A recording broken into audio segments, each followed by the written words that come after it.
Good morning, students. Myself, Bhavani. So, I'm going to take you over the constitutional moral values. So, what is mean by a constitution? So, constitutional morality is a central theme of discussion in India now, which is coined by Dr. B.R. Ambedkar, who is a chief architect of our Indian constitution. So, what do I mean by constitutional morality? So, morality is nothing but the core principal values which should be followed in India, the laws, the rules, and regulations. So, especially the secularism, fraternity, equality, and socialism in India. So there are certain reservation systems in India for the SCs and STs, and these are the debate which has been taking over in everywhere, or the education systems. So there are certain things of what I mean by reservation systems in India, which is taken across. So let's see the reservation policies in India is a form of affirmative actions is aimed at promoting social equality by providing opportunities in education, employment, and providing the opportunities in political to historically disadvantaged groups. So what do you mean by affirmative actions? So it is a policies, a percentage of reservations. So the to the disadvantaged groups like SCs, STs, OBC, and the EWS, that is economically weaker sections of the society. So in further slides, I'll be telling you about what are the reservation percentages for the uh, people who are comes under the disadvantaged groups. So reservation is a form of affirmative actions which provides in opportunities in education, the government jobs, political representation, helps disadvantaged communities grow equally. So grow equally in the sense the growing opportunities for the people. Equality is being provided in various fields like education, the jobs, and political representations or the political fields. And what are the percentage of reservations there? So reservations before independence. In 1902, Shah Maharaj introduced reservation in Kolhapur. In 1932, Pune Act between Gandhiji and Dr. B.R. Ambedkar, reservation seats for depressed class in legislatures. So these are the two eras where the reservations before independence were started. So reservations policies, what is the meaning? I've already explained it before. It's about giving an affirmative actions and equally growing in different fields. After independence, Indian Constitution came into force in 1950. So Indian Constitution was being amended and it came into existence in 1950. Reservations made a constitutional rights. So what are those rights and what are the articles I've been explaining in the further slides? So the rights in the sense the reservations are being given for all the groups of SCs and STs and OBC to see that they are being equality is being provided and opportunities are being given to them. So to remove social and educational backwardness. So having a backwardness or the people, they're given opportunities for them. So the various constitutional rights which are being provided. So constitutional basics of reservations. So Article 15, reservations in educations have been provided. Article 16, reservations in public employment. 46, promotions of education and economic interest of weaker sections of the society. So these articles will be protecting the groups of people. So to see that they have been given a reservations in various fields. So not only in education, so they can be given as in jobs and in the educational fields so that they can be growing themselves. So 15.4 reservations in education, Article 16.4 in the government jobs, and Article 330 and 332 political reservations for SCs and STs. So why it is basically the articles, it is being given in Indian Constitution. So all the government and the individuals they need to follow according to these particular articles to give the protections for them to the people who come under the particular reservations categories. Scheduled caste are the communities that face social discrimination and untouchability in the past reservations which is being provided. So that is about the SCs because they face social discrimination and untouchability in previous eras. So 15% in government jobs and education institutions because when they amended the Indian constitution, they are given the 15% of percentage of reservations in the government jobs and reserve seats in parliament and state assemblies, so that they are not facing any social discrimination and untouchability which they have been occurred in the past. So future they have been provided. Scheduled tribes are the indigenous communities living in remote and forest areas with limited access to resources. When I say remote and forest areas, they have not been provided with certain resources. So they come under this particular categories of 7.5% reservation in jobs and education, political reservations to ensure their representation also are there in the political field. Other backward classes are socially and educationally backward groups but not marginalized as SCs and STs. So these are other categories. So OBC, which we come across. So they are socially and educationally they are backward. So 20% reservation in the government jobs and higher education. So creamy layer rule excludes economically advanced the other backward classes families. What do you mean by this creamy layer?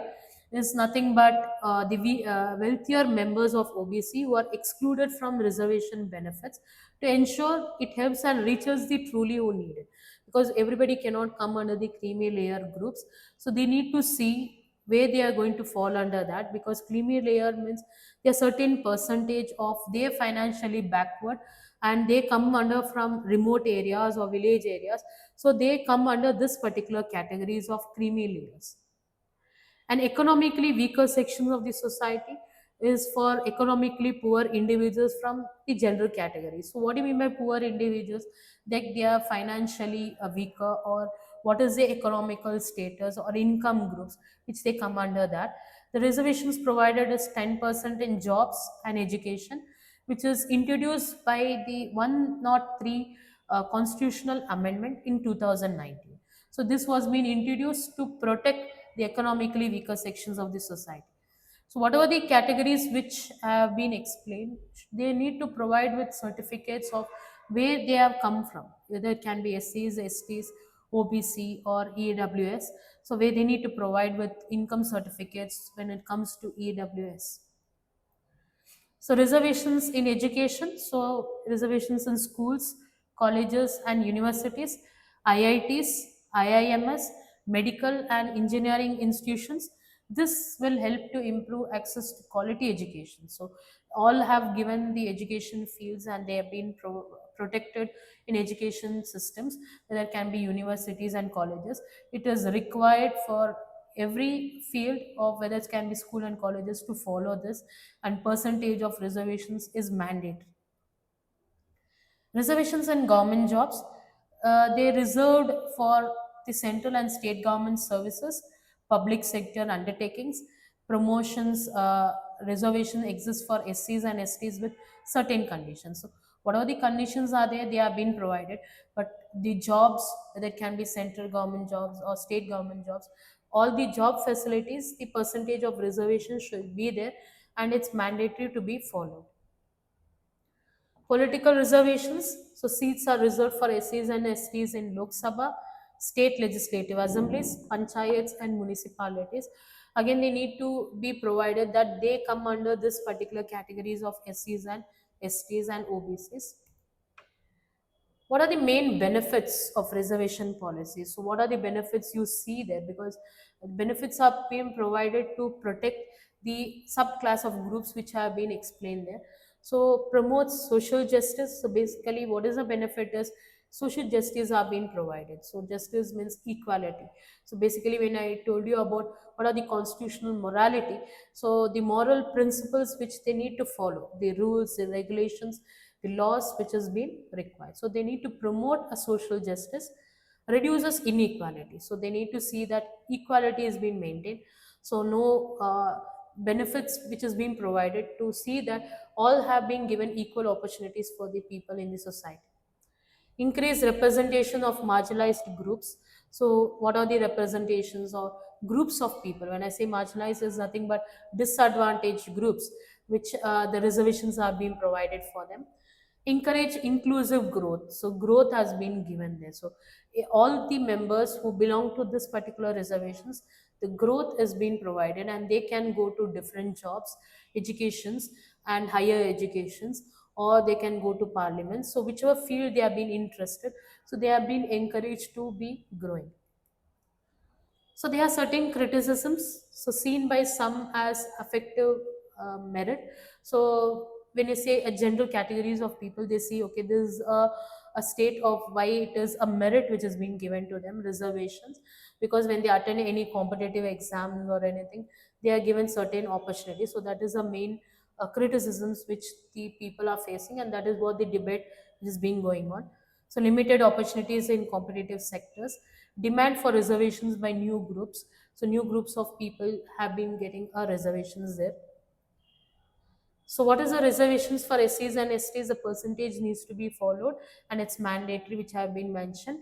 So 15% reservations for SCs faced by untouchability and discrimination. 7.5% reservations who lived in remote and underdeveloped areas. So they come under this particular categories. Only if they come under these categories, these the particular candidates can come under this particular reservations. OBC, based on Mandal Commission, implemented in 1990, 27% of reservation in jobs and education. Creamy layer has been excluded. As I mentioned, the 1992 Supreme Court rulings were there, like creamy layers which they need to provide, they come under this particular OBC categories. And reservation in local governments, 73rd and 74th constitutional amendment, reservations in panchayats and municipalities for SCs and STs, and 33% for women. EWCS reservations, which is introduced in 2019, one or third constitutional amendment, 10% reservations are there for economically poor for general categories. So economically poor they should be, who come under from general category, and they should provide with income certificates stating that they come under these economically backward societies, and they need to provide certain reservations upheld by Supreme Court in 2022. So, which was taken by the Supreme Court in 2022 that they should come under this particular category. So, there's a certain rulings. So, where they come from the economically weaker sections of the society. So to conclude, reservation promotes social equality is being provided, helps marginalized groups access opportunities are being provided.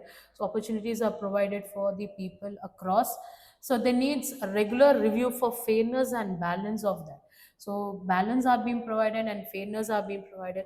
So nobody is being discriminated or excluded from a different opportunities which is being provided, plays an important role in nation building. So what are the nation buildings and new people coming up with new systems, so they can come up with new roles, so they can play an important role in the nation building.